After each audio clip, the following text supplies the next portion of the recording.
안녕하세요. 자, 벌써 인문학 특강 세계사 시작한 지 8번째입니다. 참 시간이 빨라요. 자, 오늘은 프랑스 대혁명과 나폴레옹 주제로 간단하게 말씀드리도록 하겠습니다. 여러분, 지금 우리는 정치는 민주주의에서, 그리고 경제는 자본주의에서 살고 있습니다. 자, 민주주의라는 것은 국민들이 주권을 하나하나 모두 가지고 있는 주권자가 된 상태에서 주권자의 대표를 뽑아서 대신 정치하게 하는 것을 대의 민주주의, 간접 민주주의라고 하고, 인구가 많기 때문에 당연히 민주주의의 대표성을 갖게 되는 것입니다. 이 민주주의란 전제 조건이 신분적 불평등이 없는 평등사회라는 게 전제 조건이죠. 만민평등에서 모두가 개개인이 100% 주권을 가지고 있다라는 전제 하에서 민주주의는 실행되고 발달하게 되는 것이죠. 자, 옛날에 민주주의가 아니었을 때는 주권자가 하나였죠. 그 한 사람의 주권자가 주인이 되고 그 밑에 있는 백성들은 소유물이 되었습니다. 주인과 소유물, 마스터와 슬레이브, 주인님과 노예. 근데 그게 능력으로 결정되는 게 아니라 어느 핏줄에서 태어났느냐에 따라서 결정이 되었습니다. 그것을 타파해야만 민주주의가 형성이 되는 것이죠. 그걸 타파한 게 바로 시민혁명 아니겠습니까?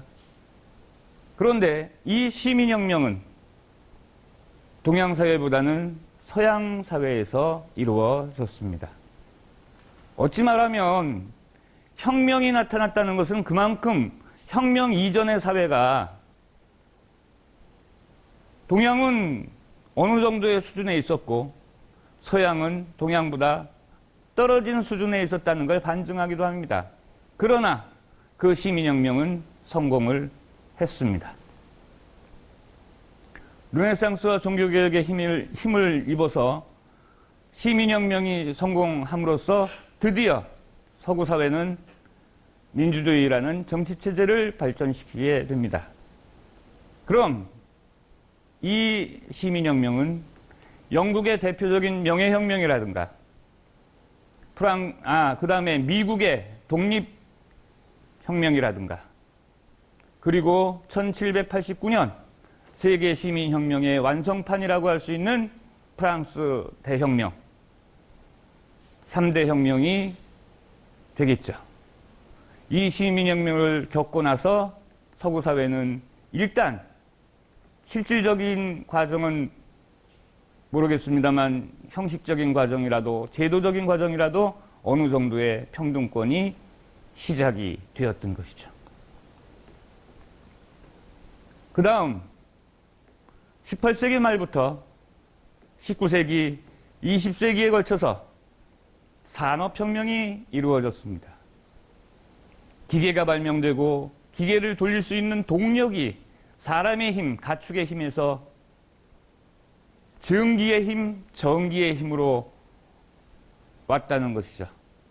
20세기 전반기에 어마어마한 표준화된 대량 생산의 결과, 공장제 기계공업의 발달함에 따라서 인간은 인간 역사 최초로 물질적 풍요, 다시 말하면 수요보다 공급이 넘치는 물질적 풍요에서 살 수 있게 되었다는 것입니다. 그런 사회를 1970년대에 하나로 묶은 게 있습니다. 그게 바로 인터넷이죠. 정보통신혁명이죠. 자, 그렇게 해서 발달해 온 것이 바로 무엇이겠습니까? 자본주의입니다.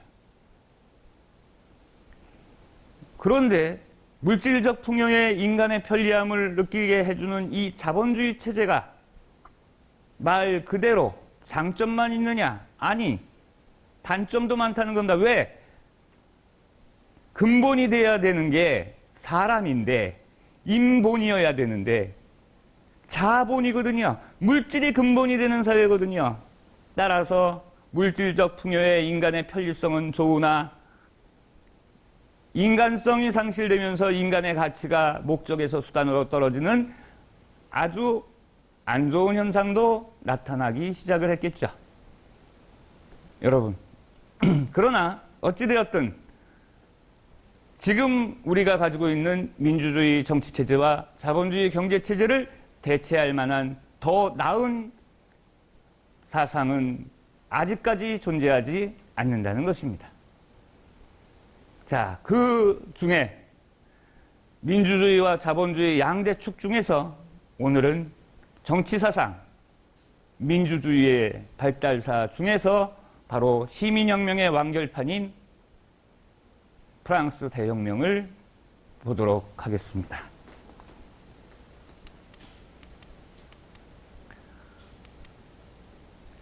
프랑스 대혁명의 전개 과정은 복잡하게 전개되니까 생략하기로 하고요. 프랑스 대혁명 시절에 일반 평민들은 귀족과 성직자 계급에 대항하기 시작을 했죠. 그래서 프랑스 제1신분 성직자, 제2신분 귀족, 제3신분 평민, 이 세 계층을, 세 계급을 대표하는 의회가 성립이 되었었죠. 그거를 뭐라고? 삼부회라고 하죠.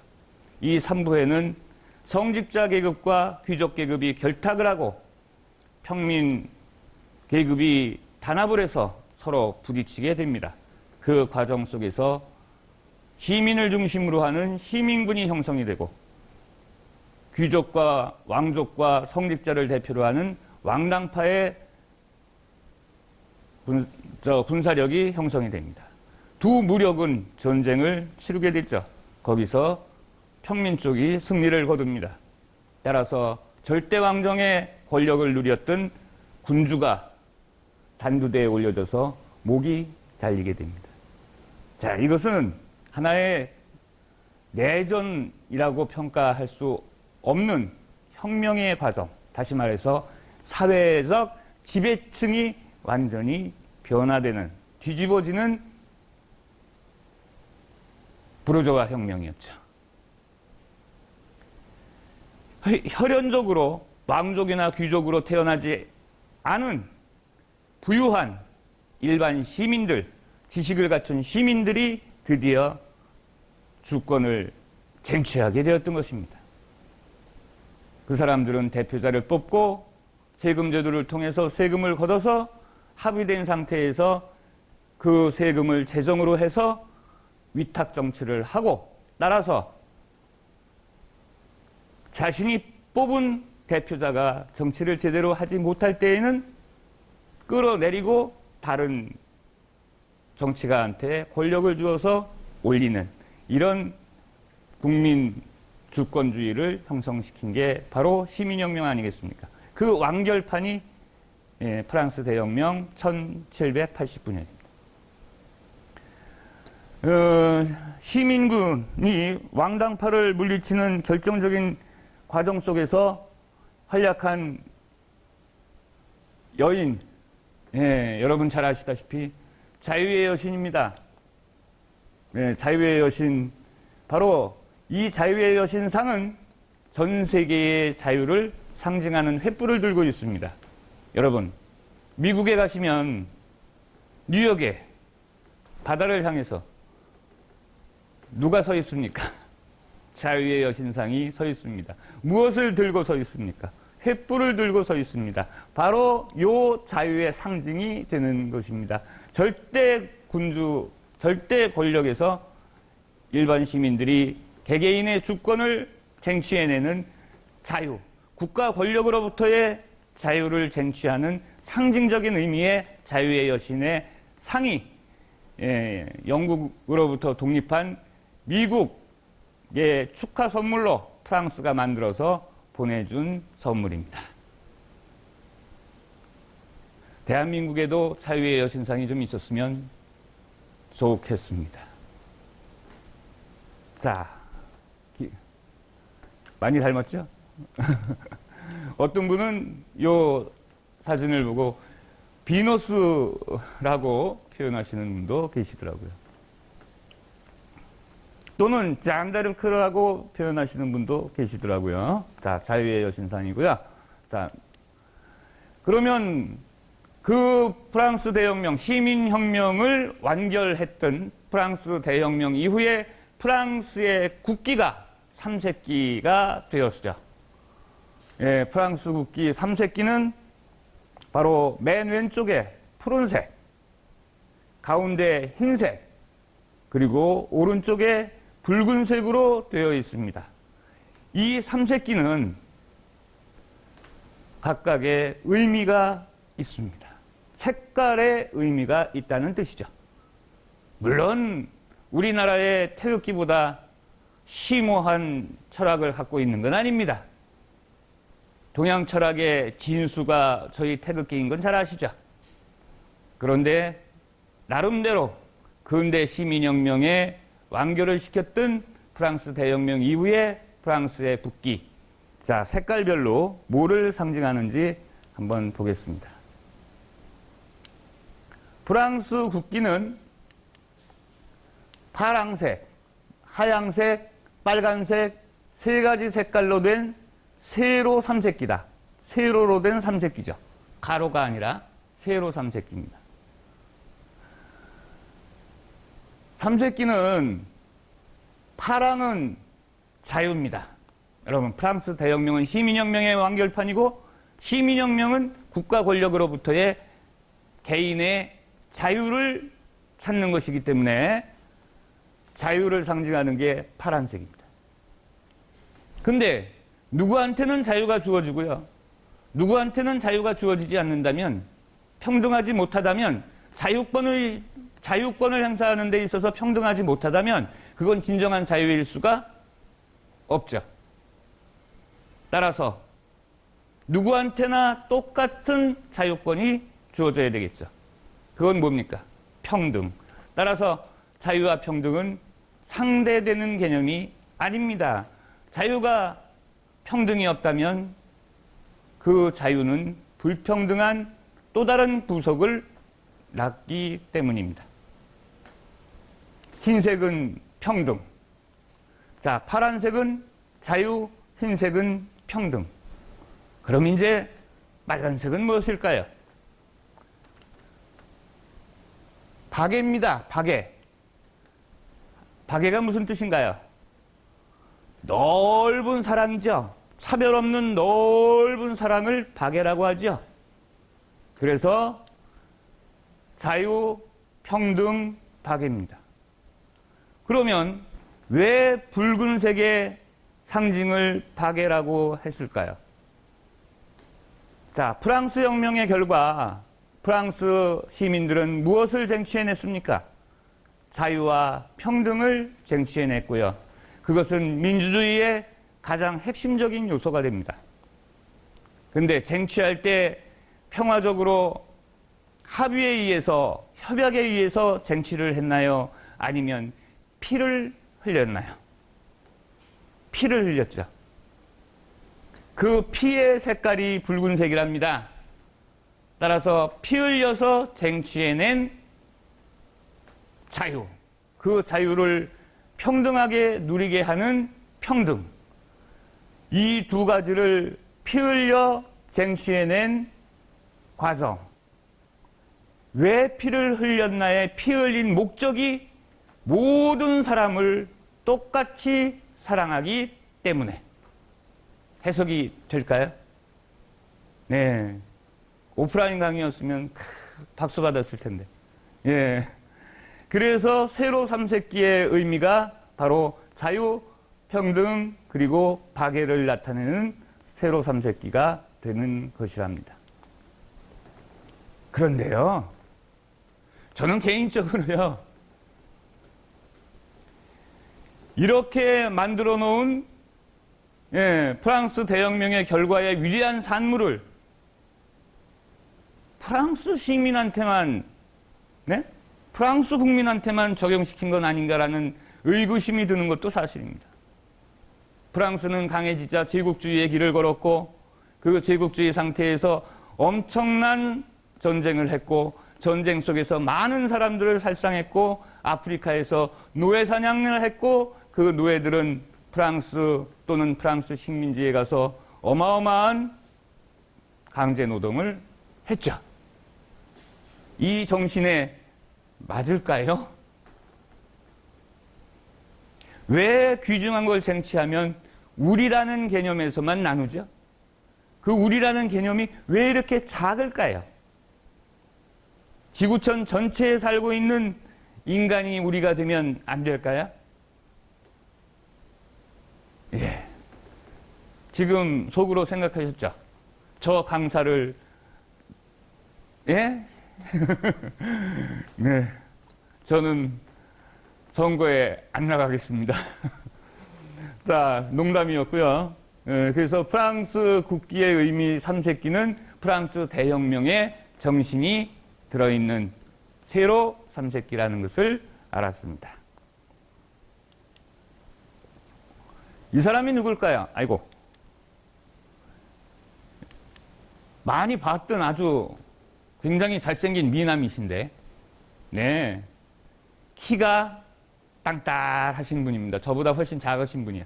그래서 굽 높은 부스를 신고 다니신 분이었죠. 이름하여 나폴레옹입니다.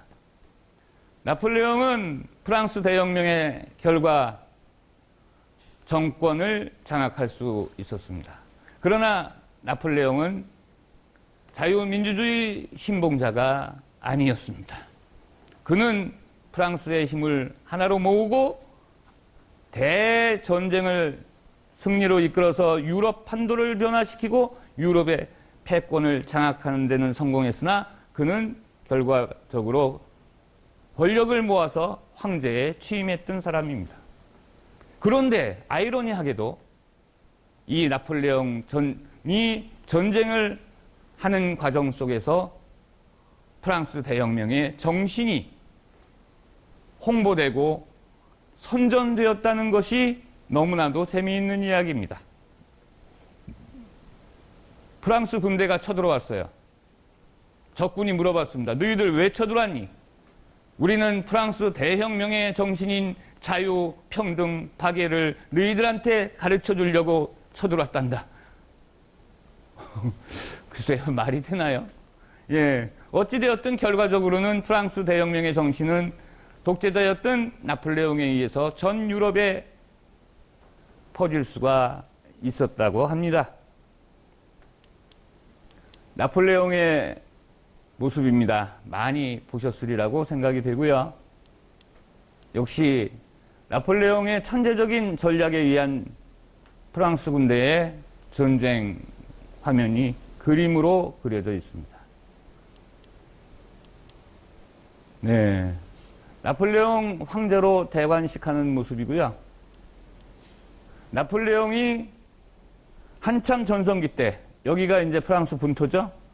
예, 화면에 잘 보이실려나 모르겠습니다만, 스페인이라든가, 유럽 전역이라든가, 이탈리아 반도라든가, 발칸 반도라든가 등등, 이 노란색의 영역이 거의, 예, 나폴레옹 점령지가 되겠고요. 결과적으로는 러시아 침공에 실패하면서 나폴레옹은 몰락을 했습니다.